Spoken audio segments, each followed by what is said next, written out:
Good evening. Welcome, everybody. I'm just kind of getting everything set up on the stream, and looks like I'm having a tech issue already. So please bear with me. That's just the way these things go. So welcome. So we have Ed Diehl in the house, and we're going to be talking about guns. This is something that's first and foremost, it's the most important issue that I follow, just because it's kind of what I do for a living here in the state of Oregon. And so what I want to do is I'm going to turn this over to him, and then I'm going to figure out my tech so I can get more people in the room. And what I'm going to do is and the layout for this kind of format that I'm trying here is I'm going to have 3 candidates. I've already selected the candidates. I have 2 that are scheduled. There's 1 that I'm still working on, and I want to give them the same questions. Obviously, and they're going to, get their opportunity to respond to Oregon gun owners. And I think what's important to note here is, everybody knows, and that way you guys can make a good decision when it comes to who we're going to support when it goes into the primary and hopefully into the general. So I think it's really, really important. So I'm going to go ahead and turn this over to Ed and kind of let him kind of talk about his vision for a few minutes and what we're going to do.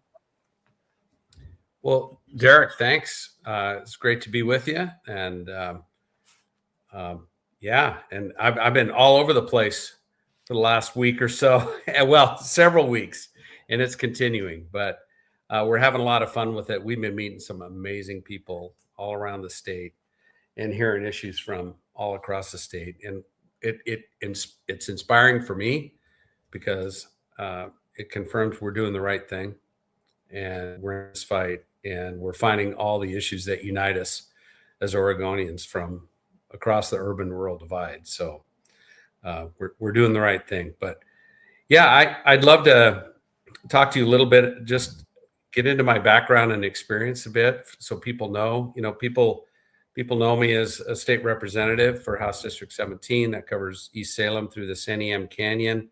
I've been in that position since 2023, and it's been an honor to serve. And a lot of people know me through the No Tax Oregon referendum too, where I had the honor of leading the volunteer team that gathered 250,000 signatures in record time.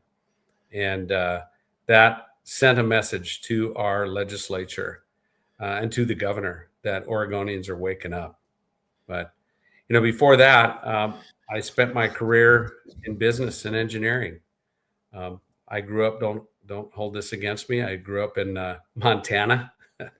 I grew up on a cattle ranch in western Montana. My dad was a logger and a truck driver, and my one grandpa was a sawmiller. The other grandpa was a forest ranger, and so that kind of framed my upbringing. And I had the ability to go to Stanford University, where I got a bachelor's and master's in mechanical engineering. I love geeking out sometimes with that.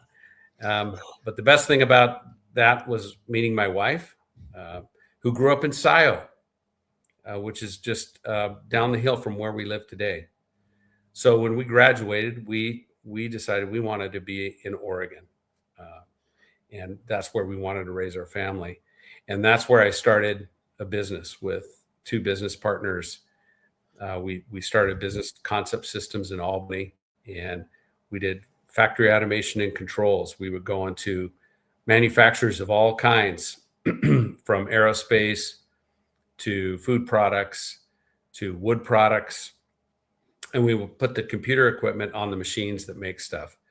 And it was great because I believe in manufacturing. We need to be a country that not only thinks of the great ideas, but we build it here. We have to build it here. It's about national security. It's about job security and all that. And I built that company up from scratch. I sold a car. I leveraged my credit cards. I put my house on the line with 2 little kids at home. But that was my dream, to start this business. And we worked it hard. And we built an award-winning business with 100 employees, multiple offices, doing great work for a lot of companies all over the country. And frankly, we ended up working countries around the world. I've been in sawmills in New Zealand and Australia and all over Canada. Awesome. And all over Oregon. But a lot of my customers are gone, and that's one of the reasons I'm running. But so we did that, and I sold my interest in that about 8 years ago to my business partners, and retired. But I did a lousy job of that, as you can tell. Derek, don't ever retire. You might run for governor someday. Yeah. I keep getting that comment, and I'm like, I would rather be on the outside looking in. Right. But my vision for Oregon and why I'm doing this is simple. We live in the most beautiful state in the country. We do. That's one of the reasons I'm here. But what good is that if you can't afford to live here? Absolutely. If your kids can't stay because they can't find a good job, if your kids can't get a good education, and if your streets aren't safe, and if businesses are fleeing. So, my vision for Oregon is to be not only the most beautiful state in the country, but the greatest state to live, to work, to raise your family, and retire in a place where your kids and grandkids can be by your side because they don't have to leave to find a better job. That is possible in Oregon. And after 4 decades of one-party governance, we are seeing the impacts of that. So for me, it's about government accountability, affordability, and a thriving economy. That's what I'm running for. That's what I'm fighting for. And that's what I'm going to bring when I'm governor. Awesome. I had a busy month and a half with you. And so I got to kind of see that firsthand. And I'll kind of talk about that as we get kind of after the questions, because I do want to get to the questions. But I did, there's some things that we did together as Oregonians and Oregon gun owners that really hadn't been done before. And, part of it was through your help. And there was a lot of people that helped, but, the one thing that I'll kind of lead off with this, and I'll circle back later on, is that Rule 27 complaint. Okay. This was something that literally sucked all the oxygen out of that room up there in the marble building. And this was something that I filed because of something I noticed that happened inside the room, but I wouldn't have known about this Rule 27 complaint if it wasn't for you. And so it was your leadership, your guidance in that pivotal time for me that helped me really start this ball that started to roll and picked up momentum. And now there's 40 plus stories that went across the country and really took and put a dark cloud around House Bill 4145. And so, the conversation that you and I had with Tony, and that was on my way home, and that was after our public hearing on the first day I was on of the short session. I was in the K Falls over the mountains to go to an event. Yeah. And it was, you sent me an email with the link, and I followed the link. I filled out the form, and here we are. And it was that moment that I knew that obviously you knew how this game was played.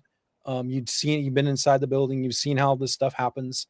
And so for you to kind of help me kind of guide me through this process, because I'm still learning this process. I mean, I've spent the last 4 to 5 years inside the building heavily every session, just trying to advocate for my rights and the rights of Oregonians. And I've grown a big following because of that. I've also had a lot of great friends that I've met out of this process, but I've also made some great people inside the building on both sides of the aisle. And so that's where I'm coming at from like when a gun rights standpoint is, this is not a partisan issue for me. This is something where all of us as Americans, as Oregonians, have a two-way, a constitutionally protected right, and it's just whether or not we exercise that and defend that. And so that's where we get Democrats, we get non-affiliated voters, we get Republicans, we all share this two-way right, and that's something that's very important to me going forward. Is I'm looking for a candidate that can kind of unite us, right? And so that's part of the questions that I'm going to be asking you tonight, is obviously so we can all get behind one candidate. And I know it's a really contentious time for us because everybody's got their perfect candidate, and they got their candidate and they want their candidate to win.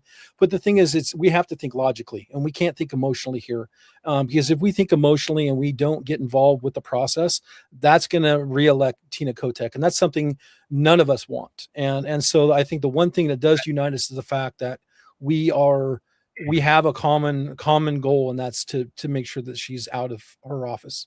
And everywhere I go across the state, I can be downtown Portland, I can be in Burns or Brookings. Every place I'm going, they say, if this doesn't change, I'm leaving. There's always somebody in the audience that is at that tipping point. They've had enough. And so things have to change. And that's why I'm doing this, Derek. I want a place where my kids and grandkids can grow up and be proud of. Yeah. And we're just going in the wrong direction. Absolutely. So you ready for the questions? Yeah, go for it. Let's do it. Okay. So number one, so obviously every candidate is going to get the same question. So, my first question is, what specific actions would you take as governor to roll back or modify recent gun control laws passed in Oregon? Derek, the one I'm focused on is repealing Measure 114. Mhm. You and I have talked about it a lot. I'm sure your audience knows it's a broad overreach, and I appreciate the work that Tony Aiello is doing on that in court. Honored to have his endorsement, but that I don't think it barely passed. It barely passed, and I think that if that was brought to the voters today, they would kill it. I believe that. Yeah, it was less than 1%. Yeah. Yeah, less than 1%. So I'm going to focus on repealing Measure 114, try and do it through the legislature. Mm-hmm.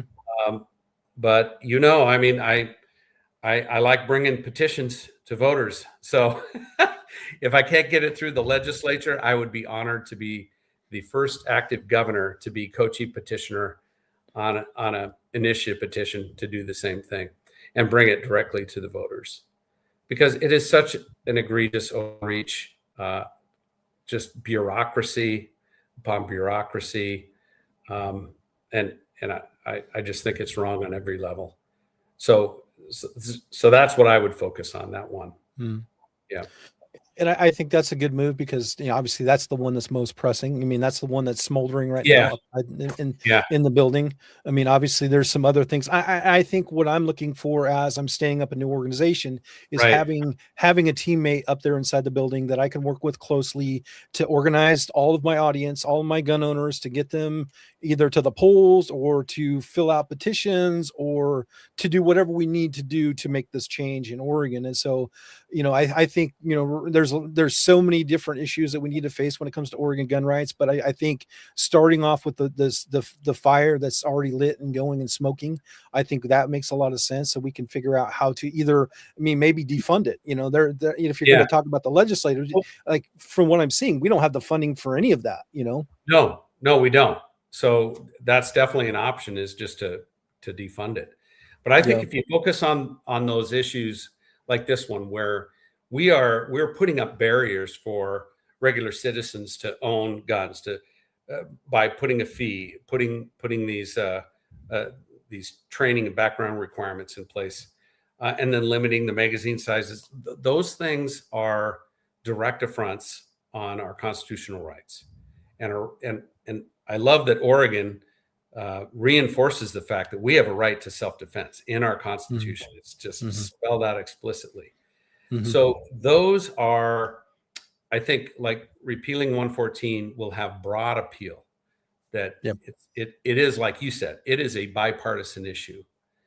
That we're dealing with some very loud special interests on this front. But I think I know where the majority of the Oregon people are at, and they're on our side on this.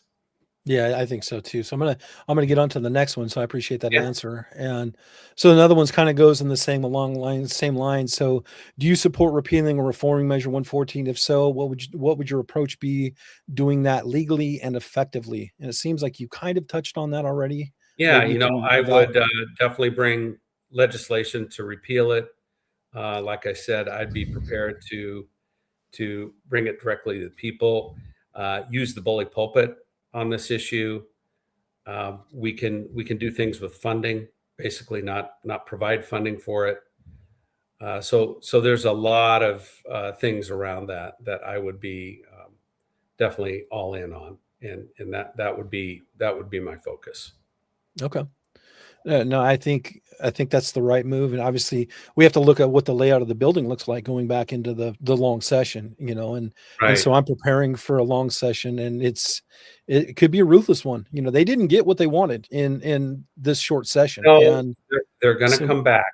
You know it, Mhm. Derek. They're coming back for this. There's a Mhm. number of other ones that they're coming back with. There's a number of very narrow special interests that they're obligated to.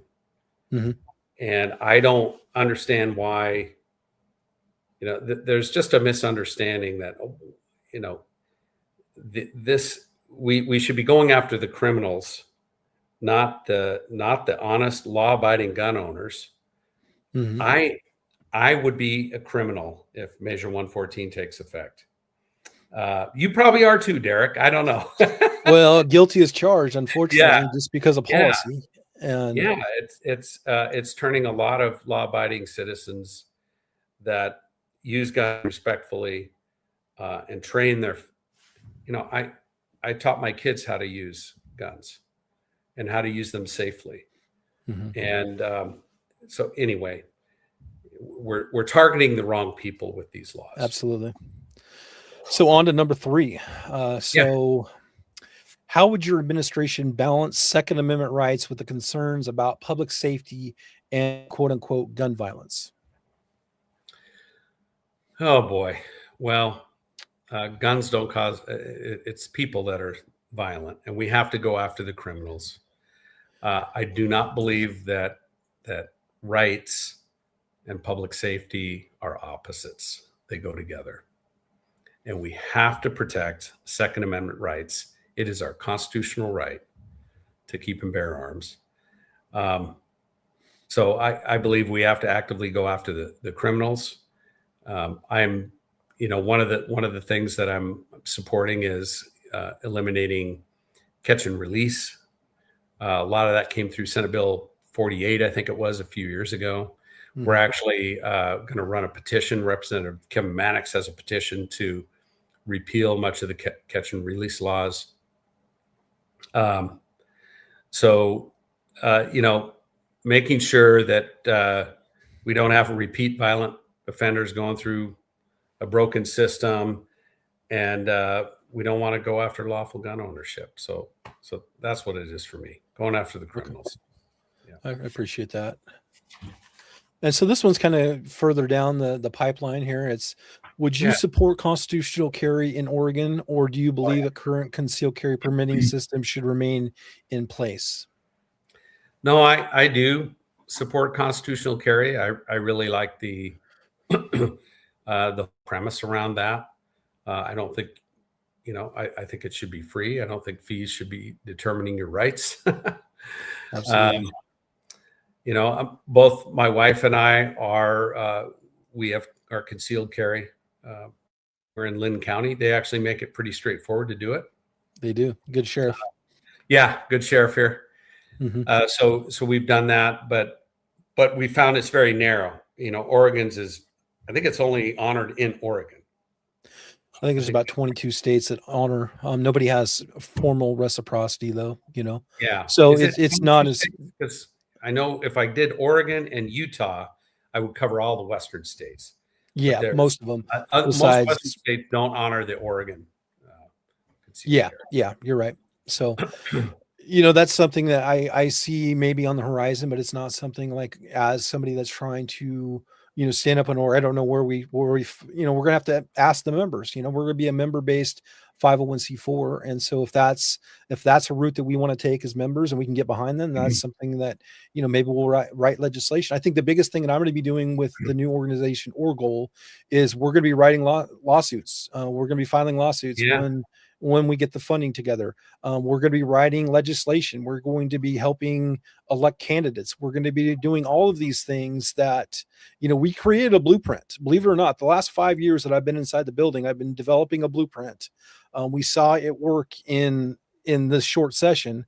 And so I want to use this blueprint that I've created to obviously train people from all over the state. We have 36 counties. I want to have 36 county chapter leads that they basically are in charge of organizing, getting the information straight to their people and their neighbors and their counties, and standing up and standing together and to push back on this stuff. And we're going to do it together. And so that's kind of my vision for what I'm trying to do with this new organization.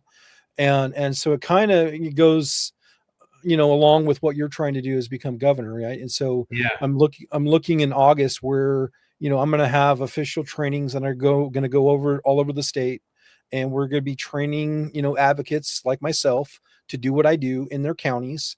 And we're going to mobilize people. We're going to teach them how to use technology. We have a new website that's being developed right now that's going to be cutting edge. And basically, we're going to be able to do everything that we did without any infrastructure in the short session.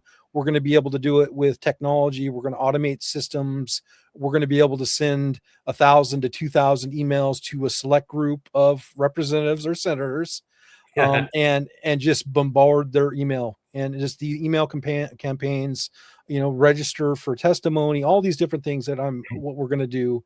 And so, but the goal is to just change, what's happening in our Oregon gun rights here. And, there's a lot of cross pollination here, right? Where we have other parts. We have the water rights, we have parental rights, we have ag rights, all these things. If we could get everybody under one big tent, we would be a force to reckon with. And so that's where I'm trying to get everything kind of in place so we can do that. So, on to my next question is number 5. So what role should the state government play in firearm training and safety education, especially for first-time gun owners? I think the state can have a role to encourage training and firearm safety, but I adamantly don't believe that training should be a barrier to a constitutional right. That's what they're trying to do with Measure 114. Many things. I went through hunter safety when I was a kid, and I still remember that training and some of the video I saw about how to use a firearm safely. I remember a video about how to cross a fence when you have a rifle. When my son got old enough, I took him to firearm safety. I think I went to Albany Rifle and Pistol Club, and I think we paid a nominal fee just to cover some of the materials that we received, but it was a great class. And I'm sure my son still remembers it too. That kind of training is great. We should be encouraging it, but it should absolutely not be a requirement or a barrier to your constitutional right to keep and bear arms. Sweet. Yeah. And maybe if we had to carve out for funding for it.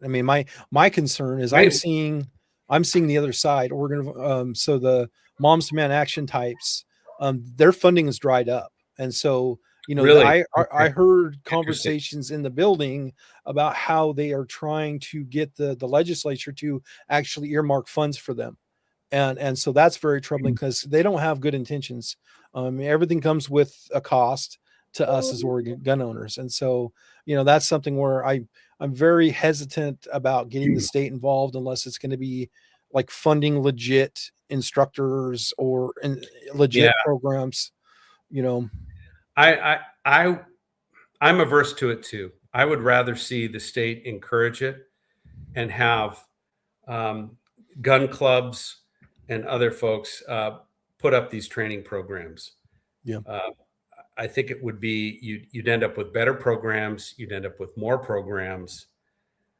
And then you're not dependent on this revolving public funding, because public funding will come with strings, and you don't want those strings.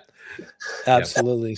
So on to my next one. So my next question is, how would you handle potential conflicts between Oregon law and federal firearm regulations? Kind of seems currently that the states are, pointing fingers at the feds. How will we deal with that under your leadership? Well, you got to defend the Constitution first, and protect Oregon's rights and our state sovereignty. So if there's any conflict with, we're going to fight it. We'll fight it in court, absolutely, and resist any kind of federal overreach. I don't know what you're looking at specifically, Derek. Are there specific issues you're looking for? Well, I'm seeing, Dan Rayfield put out a post yesterday about, the voter, protecting voter rights.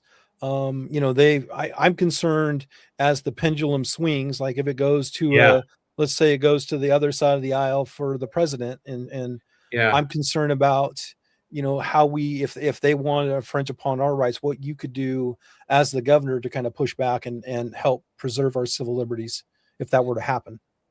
Yeah, we would, as governor, I would be defending our state constitution if there were ever any federal laws that looked like they were overstretching that. We're going to push back on it. Yeah. Okay. And you talk about our attorney general; they're getting really worked up over the fact that we're going to require citizenship, proof of citizenship to vote. That seems like a pretty low bar, but yet, yeah. They're getting pretty worked up. I have some things that I need to talk to you offline. Okay. It doesn't relate to guns, but it's Okay. I'm now a trusted messenger, and so people, they know I have a microphone, they know I have the context on this, so now they send me stuff, and so there's things that are happening in the Oregon DMV that are very troubling that we all should be aware of, and I'll kind of reach out after this to kind of touch base and see what we can do to bring that to light.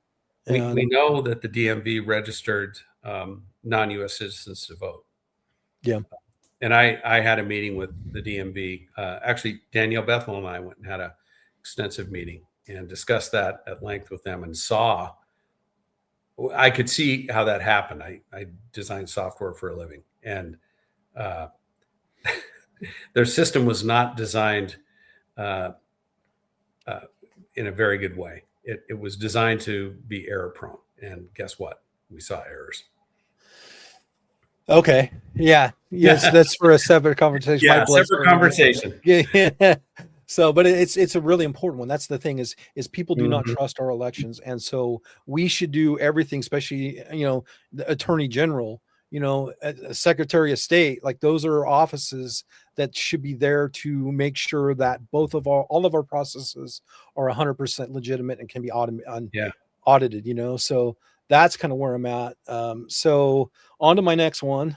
Yep. Is, do you support expanding protections for gun owners at a state level, such as preemption law, limits on local firearms restrictions? I do. I don't like the idea of a patchwork of laws that interfere with your constitutional right. So yeah, your rights shouldn't change by city or by block. So I do support that. Okay. There's questions, whether you go into a government building or the Capitol. Like when I go to the Capitol now, I have to go through a metal detector. As a representative going through a secured garage, I still have to go through a metal detector, and no weapons are allowed, except if you're, deputized. Deputized, yeah. I have some colleagues that are deputized. So, Mm-hmm. that's one I'd like to change. yeah, agreed.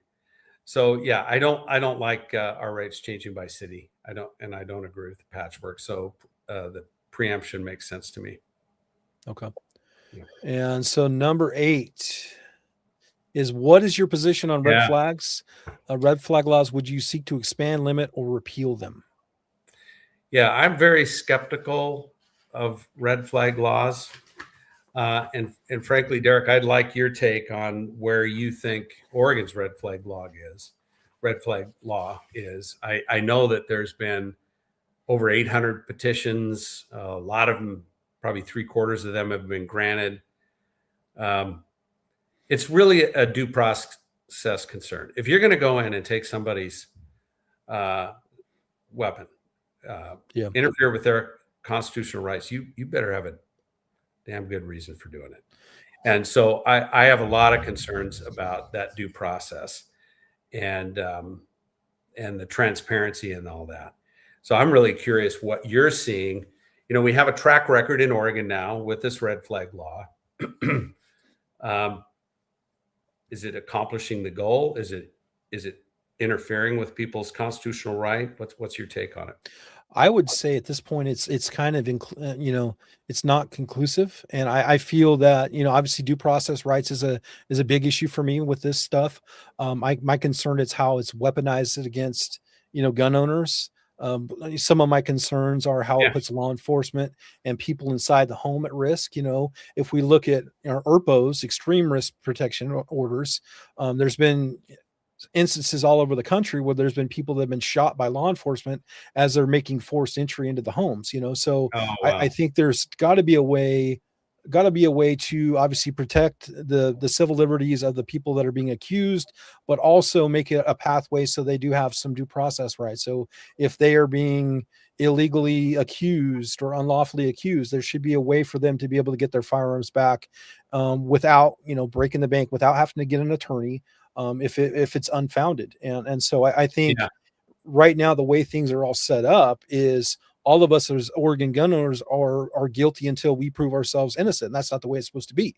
And so you look at affirmative defense. I mean, that's another thing that's part of Measure 114, where we have to prove that we're in possession of this magazine before this magical date, right? And so I think their goal with this is Did just you keep your receipts, Derek? no. No, I I will don't have never. your I will. receipts I for will. those I'll say this on the videos. I'm not going to magazines. provide a. I'm not going to provide a receipt. Like No, what I I'm not did gonna. between with my pocketbook is not the government's business, and I'm not going to. I'm not going to take a picture. I'm not going to do any of that. I'm not going to. I'm Yeah. not going to comply. I'm going to tell you right now. And so because this is unconstitutional, because I know what Oregon Article Section 127 means, and I also know what my Second Amendment means, and so that's all of these laws are infringements, and so that's where we have to come together as Oregon gun owners, to put them on the defense, and we have to write legislation, and we have to clean up the mess that they've created over the 30 to 40 years of this quote unquote gun control and this gun control movement. And this is our opportunity, as we have momentum that we've built. We've got resources that are coming Yeah. together, and so now it's our turn to kind of change what's happening and kind of make Oregon gun law what we want it to be, and to have it actually work for us. And we should be focusing on criminals. There should be extra penalties for being a felon in possession of a firearm. All of these things that you and I know should be the norm that are not being Right. followed. And so it's time for the adults to take the power back. These are not serious people up inside the building, all the way to the governor's office. Well, there was a bill this session, right, to increase the penalties for felons who were in possession of firearms, and the Democrats killed that bill. But this is the thing is with that bill, three firearms. Yeah. Okay, so a felon in possession for you and I, for most average people, one gun would be a felon in possession of a firearm, correct? Not we can have up to three. I mean, if we're concerned about guns and illegal guns, why are we giving felons 3 free guns or 2 free guns? They won't be charged with the felon in possession. So it just makes they're not serious people. And I think there's enough people that are waking up. They're seeing the fact that this is. I mean, they see it at the pump, they see it at the grocery store, they see it at their kids' school, or we're last in the nation when it comes to graduation rates. They're seeing all the writing on the wall. And I guess my biggest thing for us as Oregon gun owners is to be courageous. Know that this is our time. This is our time. We are not going to get a shot like this probably in a long, long while to get a Republican governor. And so this is where we have to put our ego aside. We have to be humble. We have to understand that there's not a perfect candidate, but there is one that can win. And that's where we need to go. And we got to vote. We have to. We have to vote. And that is despite the election integrity challenges we have. We all know those challenges. Got a set of rules. We got to follow those rules, use them to our advantage, and then fix the system when we have the opportunity. But this is our chance. If we got this IP28 thing coming up too, it's probably going to be on the ballot. Let's hope. If that doesn't bring every hunter out and vote, I don't know what would. I mean, but hunting and fishing and butchering, you can't even kill a mouse unless it's in self-defense. It is absurd, and it's funded by some out-of-state guy. We're kind of the petri dish for any crazy progressive idea, because we're a relatively small population compared to Washington and California. So we're a cheap date when it comes to running a progressive experiment. Well, they did that with 110. They did that with 110. We were, and so 110, we have measure 114 now, we have IP 28. And so that's where, we should be changing that. Like, is that something we should change the referendum process? And these things should be vetted as, are they of sound mind and judgment when they're going on the ballot? Well, one thing I tried to do is bring legislation to so that out-of-staters could not fund a petition drive or have very limited resources. And Florida has done this. I looked at it. The first try they did it, it was unconstitutional, but they refined the bill, they've refined the law. We need to bring the same law in Oregon. Okay. If you're going to bring a petition, you better live here. Absolutely. Not from out of state. Heck, that petition's being funded from out of the country. Probably, yeah. Yeah. So on to my next question is rolling along. So number 9, how would you ensure that law-abiding gun owners are not negatively impacted by policies aimed at reducing crime? Yeah. I look at it. There's really one thing. Does it stop criminals or does it just burden the people who are following the law? You gotta answer that question. You got to target. Our laws target ownership instead of behavior. You got to target behavior. I don't want to see any registries. I don't want to see bureaucratic traps. The thing is, we're not suspects just because we own a gun, So, yep. So I'd look at it through that lens. Is it designed to stop criminals or is it going after law-abiding citizens? And as somebody who owns a number of guns, a wide variety of guns, I'm sensitive to that. Okay. I appreciate that. And so my last question, then we'll open it up to the crowd, and hopefully there's some good questions in there. So number 10, what is your plan for working with the Oregon legislature if it remains controlled by lawmakers who support stricter gun regulations? Yeah, well, obviously it's going to be a shockwave when I'm elected governor, because I'll be the first Republican governor in 4 decades.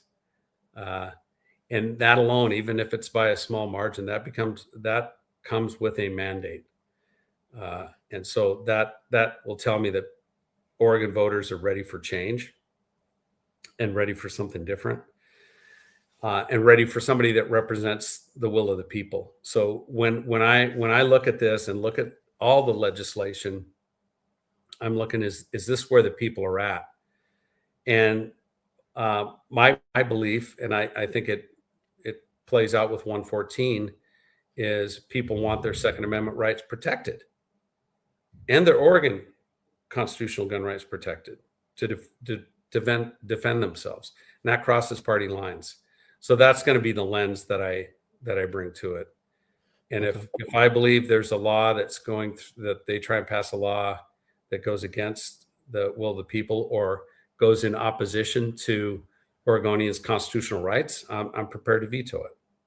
Okay, that's what I was looking for. As I was looking for, obviously, and that's where I'm pushing for a new governor, especially a Republican governor, because I'm hoping that we'll get vetoes. That's my hope, and so that's good to hear. Well, that's what part of the power is as being a Republican when you have a progressive majority, is you have that veto power. So I'm prepared to use that as needed, not just with gun laws, but any laws that are infringing on our constitutional rights or going against, or like I said, my vision of Oregon to be the greatest place to live, work, raise a family, and retire. And there's a lot of things around that. So the veto power and the ability to line item veto brings a lot of options on the table because of that.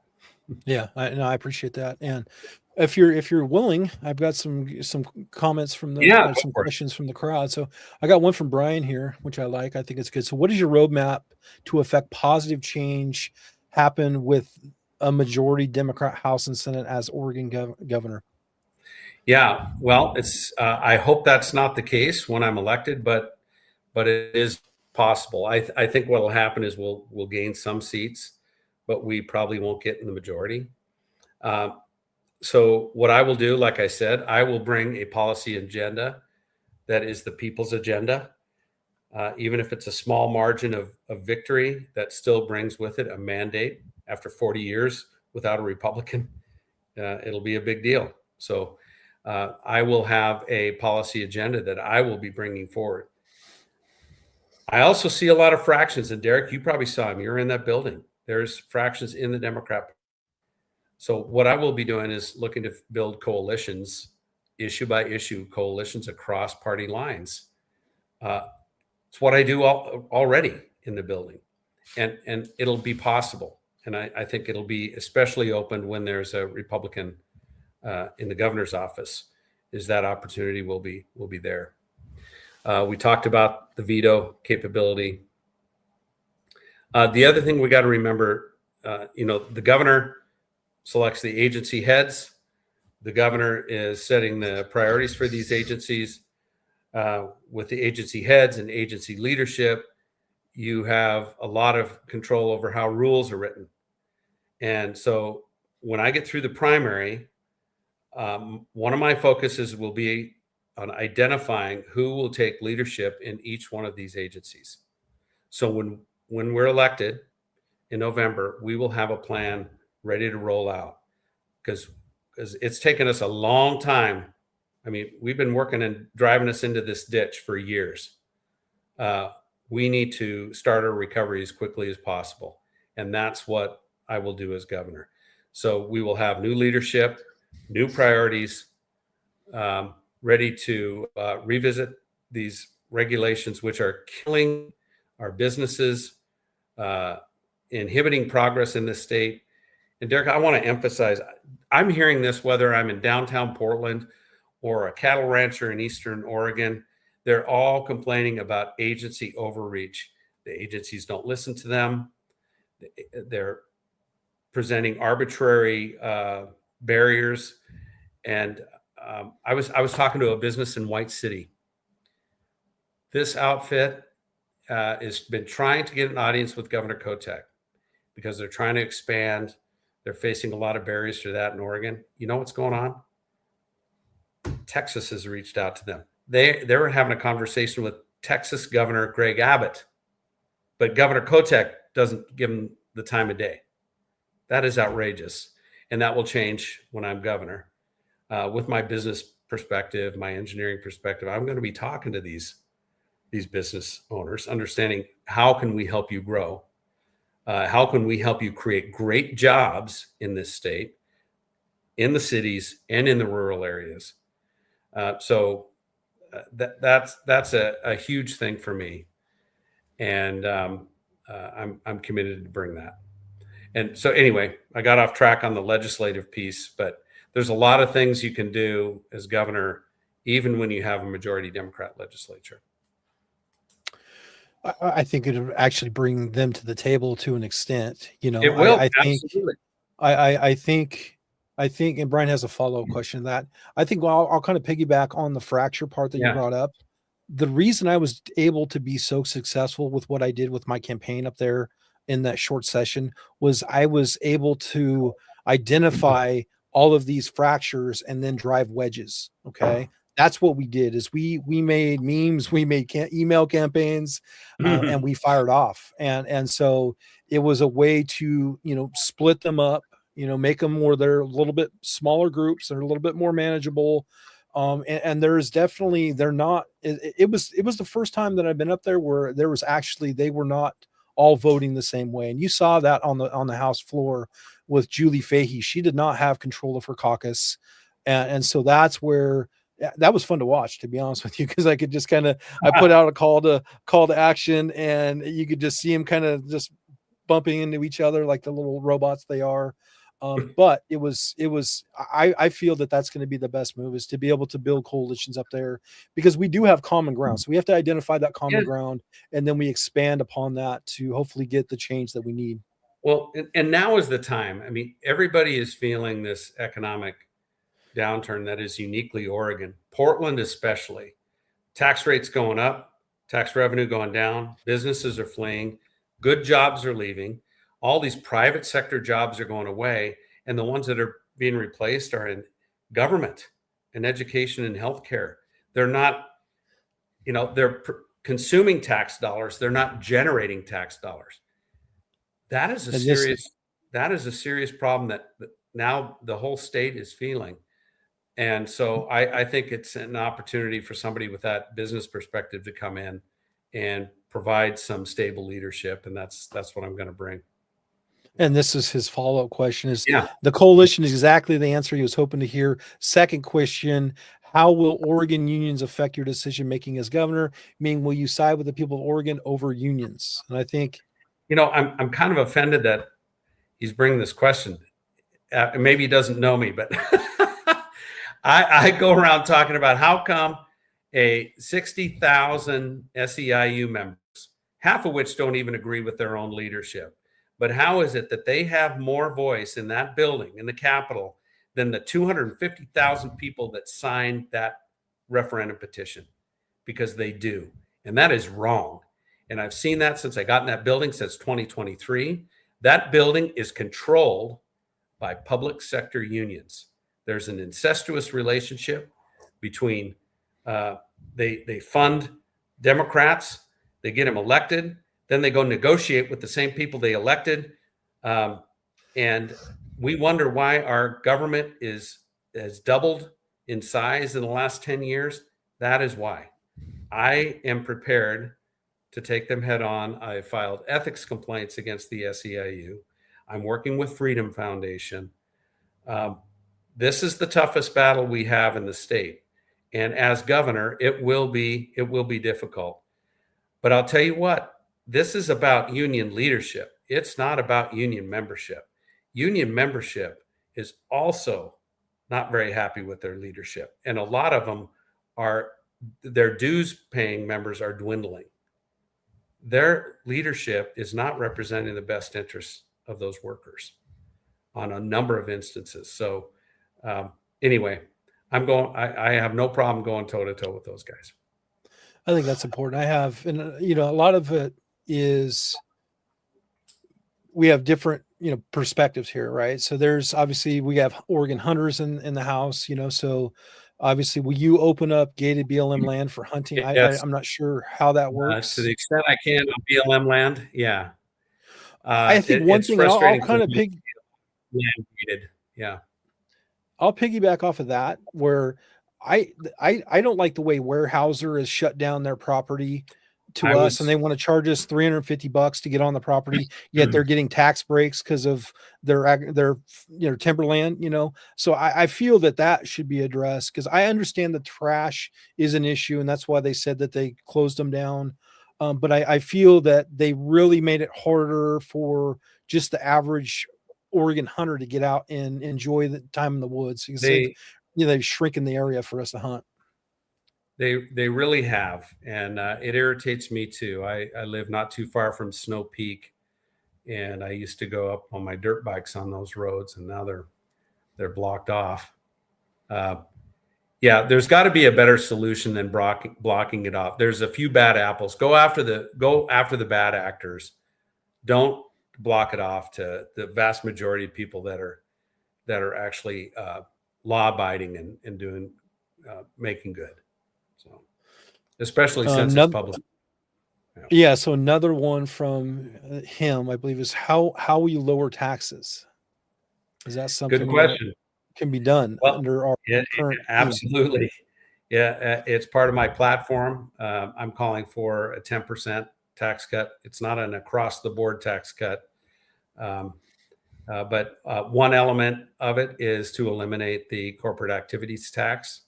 That is a hidden sales tax. Not everybody realizes that Oregon has a constitutional, just a second here. Oregon has a constitutional prohibition on a sales tax, but we have one. We have a sales tax. It's called the corporate activities tax. So I will repeal that. Okay. And so that makes up almost the full 10%. And in addition to that, I'll be looking for other tax cuts as well. I'm supportive of a petition to eliminate the death tax. Representative Mannix is bringing that a petition, and we're going to work that hard to get that across the finish line. So that's on the November ballot. The other thing I'm doing is, our governor pushed through a bill that disconnects us from the federal tax code. And two key areas. One area is if you buy an American car, HR 1 allowed us to write off the interest payments. And Governor Kotek took that away with Senate Bill 1507. But the bigger chunk of it was she took away the ability to accelerate depreciation rates. The whole reason for that was to invigorate business, to incentivize investment, to buy equipment, to build stuff. And she took that away. She took away the state tax incentive for that. So I told him on the floor of the House, Senate Bill 1507, if you pass this, we're going to refer this bill to, and it will be on the ballot in November. So that's our plan. As soon as the governor signs it, because she's delayed signing that bill too. Yeah. So anyway, that should give you a clear idea where I'm at with taxes. We will also cut spending. There is no reason we can't cut state spending by at least 10%. Okay. I like that. And so back to the hunting, I would say I like suggestions from sportsmen. Okay. So I think our best solutions on guns are going to come from actual gun people. The best things when it involves the outdoors are going to come from actual sportsmen. And so this one is for hunting and wildlife access. Possible to put an easement on business properties that are 1,000 acres or bigger for public access. That seems like something that would be easier to accomplish. Well, I don't know. I mean, if you're talking about a farmer or a cattle rancher and he's got a lot of acreage and you want access to his land. Well, I was thinking maybe timberlands, and I'm thinking timberlands, but then I fear, eminent domain. So maybe that's not a route that I really want to go. Yeah, I'm hesitant to do that. My first reaction is no. I'm open to talk about it, but we have so many public lands. I don't know why we would feel the need to access the private lands. Yeah.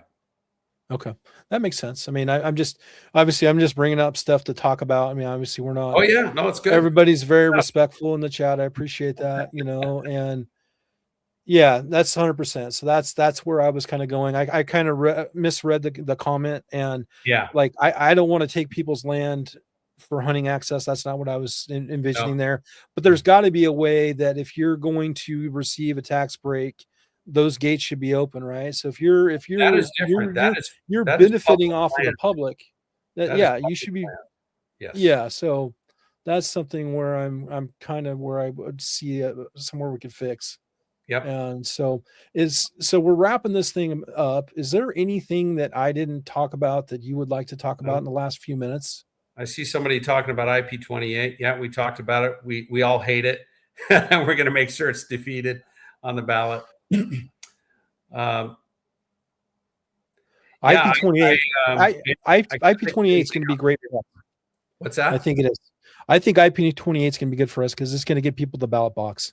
And I think that's what we're going to need to make sure that we get the change that we need. So, I'll tell you that the key to taking back Oregon is the people need to show up.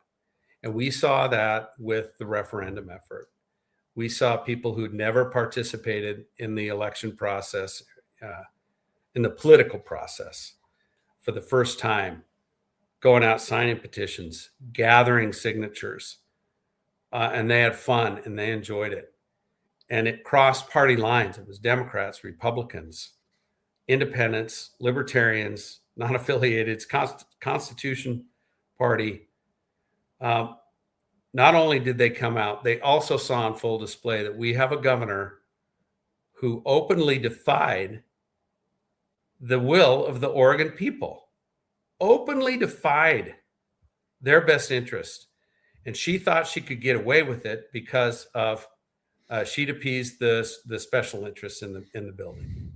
And she's spent her life in that business, in bureaucracy, in politics. She thought she'd done her job, and it didn't matter what the people thought, because we wouldn't be able to be organized and fight back. Well, we showed them we can organize, we will fight back, and that is how we take back Oregon. If we do that and we show up in the primary and we ride that through to November, we take back our state. We have over 200 and some thousand conservative-minded Republicans and non-affiliated voters that are not voting. If they vote, we take back our state. I feel I'm in a good position to rally those folks, and I'm also in a good position to rally those moderate non-affiliated voters that have finally had enough. They want a Republican that they can trust, that's just talking straight. They may not agree with everything they're saying, but they agree with most of it. They feel this guy will bring stable leadership and fix the problems with business and with education and with the homeless issue. And I really feel that's what I'm bringing, Derek. And that's my path to victory through the primary and through the general. I'm going to work it like nobody's business. Awesome. And I got just a few more questions. So It looks like we have one from Tanya. So if Measure 114 would go into effect, would you support some kind of waiver for those of us who are disabled or low fixed income to be able to get the permit to purchase? Yeah, that's well, I would support a waiver, but I'm not going to settle just at that. I'm going to find every way I can to make sure that it doesn't go into effect and nobody's constitutional rights are infringed upon. Yeah. Perfect. That's and so this one right here, this one's a little spicier. And so this one, my question would Ed Diehl veto a transportation bill if he had anti-2A laws in it? And what are the 3 things he wants to do to help restore the constitution in the state of Oregon? Okay, well, that's wild. Veto a transportation bill if it had anti-2A laws in it. Like if there was an amendment, I guess I think what he means by that, and that's why I took it as kind of spicy. If there was like a dash something amendment that incorporated the 2A in there, so you have to make a decision: is it going to be transportation or is it going to be gun rights? You know. Yeah, would I be able to line item veto a bill like that? That's interesting. You got to weigh everything on its merits. I can't even answer that yeah, question. I think that's fair. I would lean toward if there's anything in a bill that infringes on constitutional rights, I'm probably going to veto it. And then I just tell the legislature, fix this thing. Take the unconstitutional stuff out, get the transportation piece fixed. Yeah. Okay, and this is my last question. We'll kind of wrap up with this. And so might not be firearm related, but one subject I'm not hearing that is the financial squeeze on everyone, and is energy pricing. Possible to make nuclear energy in Oregon and bring back Trojan? Yeah.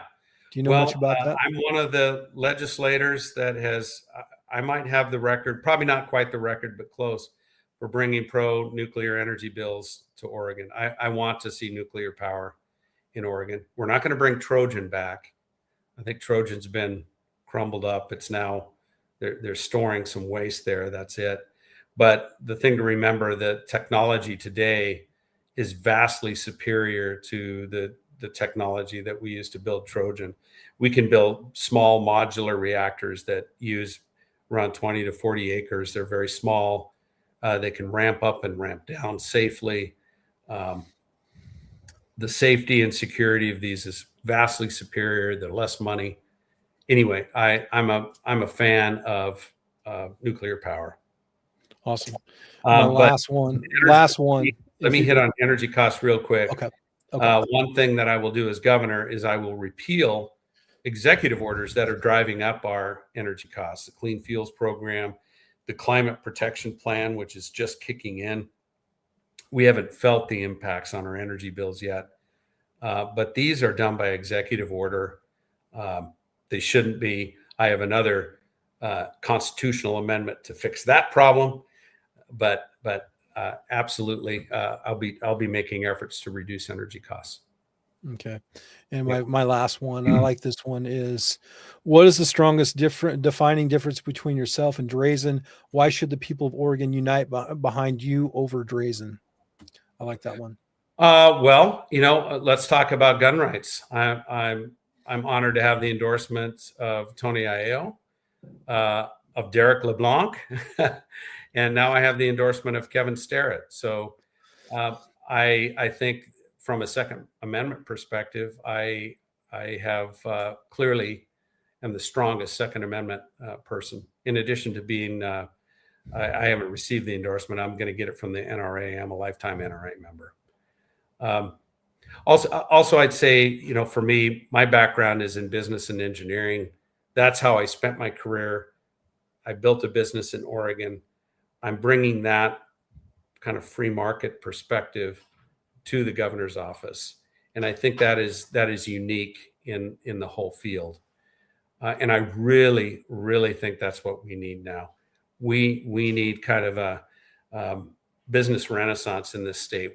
Our agencies are driving our economy into a ditch, and that is at the direction of Governor Kotek. And I think we need somebody with that business background in there making better decisions.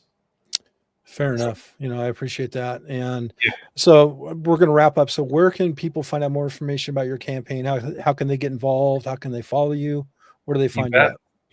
Well, if you go to eddiehl.com, EDDIEHL.com, and you can find all my links to social media. I'm very active on X and Facebook and Instagram, and coming on TikTok.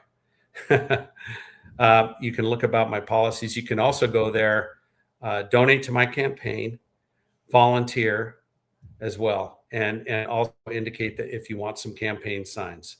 We've got campaign signs around the state. We have the greatest grassroots machine of any campaign. We're building it out, but I'd love folks' support. No, and I think I'm going to close out here. I just wanted to take a moment to just say, thank you for joining me. I know this is, you've got a hectic schedule, and I appreciate you kind of fitting me in. I also appreciate all the work that you did on our behalf that helped us in House Bill 4145. I mean, it was great to hear from you every day and kind of, get a temperature before I was walking into the building, so I knew what I could expect. And it's great to have, it's rare that we have successes in that building, Derek. And we had one with 4145. And thank you for everything you did on that. Well, and that's where we were unofficial at the time. We're going to become more official. We're going to become a machine. But it was a team effort. There were so many great folks that were involved. All the people that watched the videos, that sent emails, that submitted testimony. It was a group effort, and it was so great to see all of us working, towards the common goal of pushing back and stopping. I mean, obviously House Bill 4145 turned out better than I could have ever imagined, just by the way it all went down. And so I'm thankful for everybody that kind of followed along. We're part of it. And also, thank you for your leadership and the help with the Rule 27 complaint. That was pivotal. And that's why I'm going to be endorsing you. I like the way you governed. I felt that you had a good demeanor about you, and that's where I'm throwing my hat behind you in the primary. That being said, I am going to support whoever wins in the primary. So will I. And that's where all of us as conservatives have to get behind. It's not about that perfect candidate, but it's going to be about the one that can win, and we all need to show up in November and make sure that we vote. You bet. So, all right, I'm going to let you guys go. Thank you guys for tuning in. Thanks for joining me, Ed. I appreciate you. And I will see you in, I think, next week or the week after in Coburg. You're doing an event with Steven. And so I'll see you there. Yeah. All right. So I'll see you in a couple of weeks. So thank you. Thanks for tuning in, guys. We'll see you again.